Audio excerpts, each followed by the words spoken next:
Hey guys, so I guess this is part 2 of our series for the first chapter. I definitely didn't think it was going to take this long to get through this. I guess I'm going into some good detail.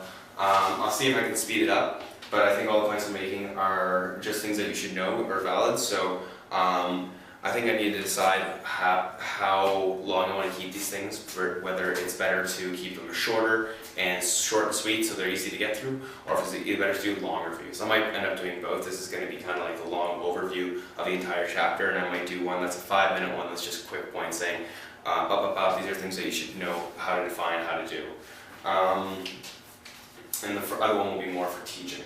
So basically, we were just talking about financing a company. So the first step was to be sell your debt or equity. We quickly did over this when we went through our asset side of the balance sheet, asset liability side. Look at the balance sheet. Basically, sell your debt or equity, you're getting cash. You basically take your cash, you invest it. So selling your debt and equity is your capital structure. You get cash. Then you decide where you want to invest your cash. So this is your capital expenditures, deciding whether or not we want to invest in a product and whether and what projects we want to invest in. Basically, we invest in our project. We invest in our different projects. The capital expenditure. We make some money because we have our operations. So we invest in our projects. We buy our equipment. We use our equipment. So this goes to using equipment. Oh God. Forgot what an E looked like for a second. Using equipment. Hopefully my writing gets better by the end of this. I'm sorry. Oh. Equipment. There you go. Using equipment. We invest, we use some equipment, make some money, and then finally we take the money that we made, and we pay out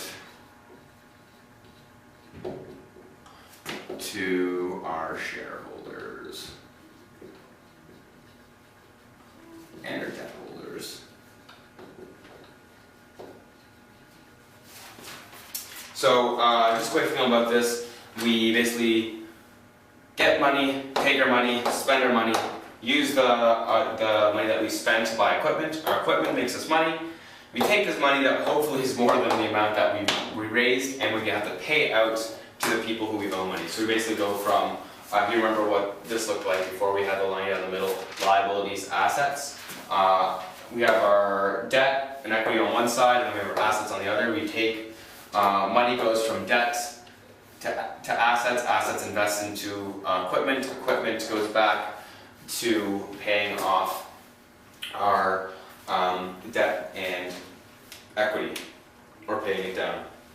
Basically, on the note of paying out to shareholders and debt holders, the difference is that since debt is we're borrowing money, we owe them money first. So any money that we make immediately usually goes to paying off our debt holders. They have first take on all our profits. Our shareholders, on the other hand, only get what's above our debts, and which makes sense because shareholders, they're buying a piece of the company, and the company still owes other people money. So we first have to pay off those other people who don't have a stake in the company, short of the money that they gave us. We have to pay them off first, and then whatever's left over goes to whoever owns the company. So that's on the note of financing. Basically, another thing to look at is your profits aren't cash flows in this case. So although you may have profit, your working capital might be negative, and so that's why you have to watch out for stuff like accounts receivable. If you have really high accounts receivable, this is just a side note. If you have really high accounts receivable, that means although you'll be able to technically, your working capital will be high enough, you won't be able to pay off your shareholders and your debt holders, more importantly. Well, same importance, but they have more of a rights to claim the money right away.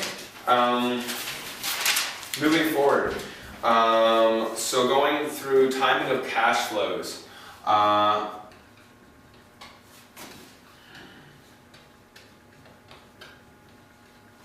So this is the whole idea that money now, I hate writing money. Try to do this. Money now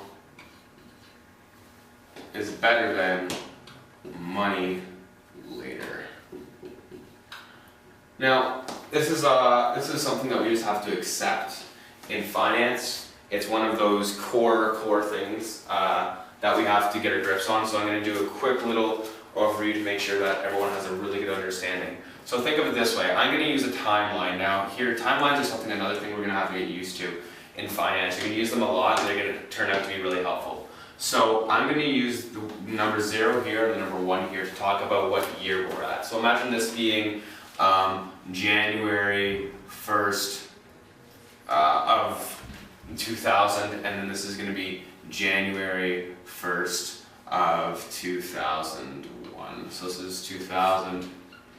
Just so you have an idea. So this is 0 is your date starting now, and 1st is your 1 year ahead. We're not in 2000, we're not in 2001, but it's a nice simple number so you can follow. So the idea is that if you get your money now, it's a lot better than getting your money later. So if you have your money now, let's look at if we had the case if we had our money now. So your friend walks up to you and gives you $100. Nice, good friend. Keep him around. Maybe he owed you some money. I'm not really sure. So he comes up to you today and says, "Here's $100. I'm sorry, man. I didn't give it to you earlier." You say, "No worries, man. I'm gonna go buy some beer." And so you have $100 today. Now, let's say the interest rate, the reason why this is true, money now is better than money later, is because of interest. And we're going to use just the idea of putting it in the bank for now, but interest can be regards to investing as well. So for now, keep it simple and just talk about banks. So let's imagine the interest rate for the bank is 10%. So I'm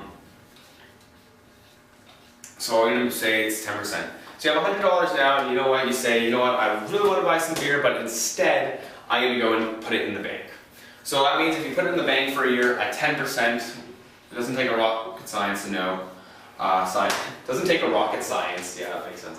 Doesn't take a rocket scientist to know that if you put $100 in the bank this year at 10%, next year you'll be able to withdraw $110. So the way you can think about this is, at 10%, when the interest rate is 10%, $100 today is the same as $110 in 1 year from now. And the reason that is because if you invest it, you're going to be able to have $110.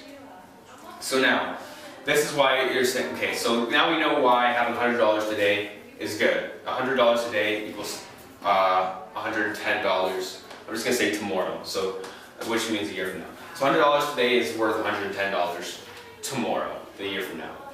Let's look at the other way. Your friend comes up to you and says, "You know, dude, I know I owe you $100, but I'm going to give it to you I'm getting my paycheck next year." That doesn't make sense. But let's say, you know, by the end of the year, I'll be able to scrape together $100. I'll give you $100 then.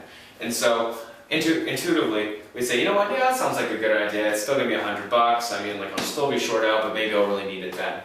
So let's say he gives us $100 here. What we look at is that now what happened last period, we made $10 because we invested it. And since he's giving us $100 in our next year, we don't have the option of gaining this extra $10. So that's why our investing, having money today is better than money tomorrow. Because if you think about it,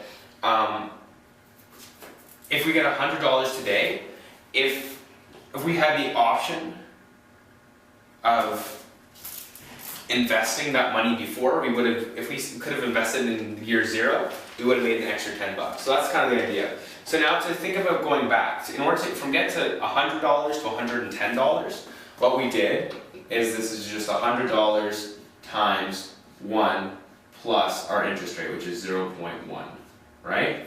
So this is $100 times 100% plus 10%. So $100 times 110% got us from $100 to $110. Does that make sense? I hope so. Not like you, I'm waiting for an answer. So think of it this way.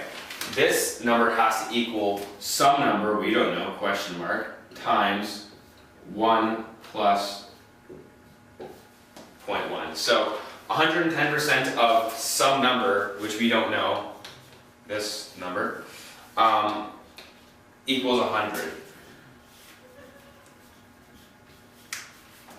Now to get back to this number, what we're going to do is we have to do, let's look at this like if we're doing some algebra. So your question mark is, let's say, is an x. We won't use x because we're using multiplying. We'll just leave this a question mark. To get back to your question mark, this is your question mark, we have to do 100 over 1.1, which is this. So we basically move this over, do some basic algebra. 100 divided by 1.1 is going to get us back to our date, and 100 over 1.1, that should give us, that's bad, I don't know that. I'm great at teaching, but when it comes to 100 divided by 1.1, I have a feeling it's a really obvious answer. No, okay, good, it wasn't. So, I was hoping it was going to be like 4, and I was going to be like, oh, damn, you're an idiot. 90.91.